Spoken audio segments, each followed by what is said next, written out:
વિશ્વ એઇડ્સ દિવસ નિમિત્તે છોટાઉદેપુરની સિવિલ હોસ્પિટલ ખાતે જાગૃતતા રેલીનું આયોજન કરવામાં આવ્યું.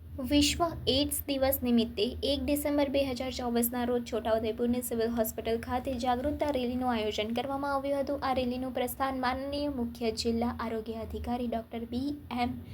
ચૌહાણ સાહેબ દ્વારા કરવામાં આવ્યું હતું. આ રેલીનો મુખ્ય ઉદ્દેશ્ય એઇડ્સ વિશે લોકોમાં જાગૃતિ લાવવાનો હતો. રેલીમાં ભાગ લેનાર લોકોએ એઇડ્સના નિદાન, અટકાયત અને સારવાર અંગે વિવિધ માહિતી મેળવી. રેલી બાદ જિલ્લા ક્ષય કેન્દ્ર ખાતે ડૉક્ટર ચૌહાણ સાહેબ દ્વારા એઇડ્સના વિવિધ પાસાઓ પર વિસ્તૃત માહિતી આપવામાં આવી. ડૉક્ટર ચૌહાણે એઇડ્સના લક્ષણો, તેના ફેલાવાના માર્ગો અને તેની અટકાયત માટેના પગલાઓ વિશે વિસ્તૃત જાણકારી આપી. તેમણે જણાવ્યું કે એઇડ્સના નિદાન માટે સમયસર ચકાસણી કરવી ખૂબ જ મહત્વપૂર્ણ છે.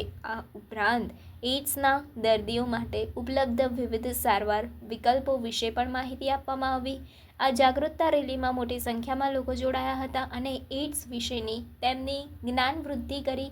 રેલી દરમિયાન વિવિધ પેમ્પલેટ્સ અને માહિતીપત્રોનું વિતરણ કરવામાં આવ્યું, જેમાં એઇડ્સ વિશેની મહત્વપૂર્ણ માહિતી આપવામાં આવી હતી. આ કાર્યક્રમનો મુખ્ય હેતુ એ હતો કે લોકોમાં એઇડ્સ વિશેની ભ્રાંતિઓ દૂર થાય અને તેઓ સચોટ માહિતી મેળવી શકે. ડૉક્ટર ચૌહાણે જણાવ્યું હતું કે એઇડ્સના ફેલાવાને રોકવા માટે દરેક વ્યક્તિએ પોતાનું યોગદાન આપવું જોઈએ અને સાવચેતી રાખવી જોઈએ.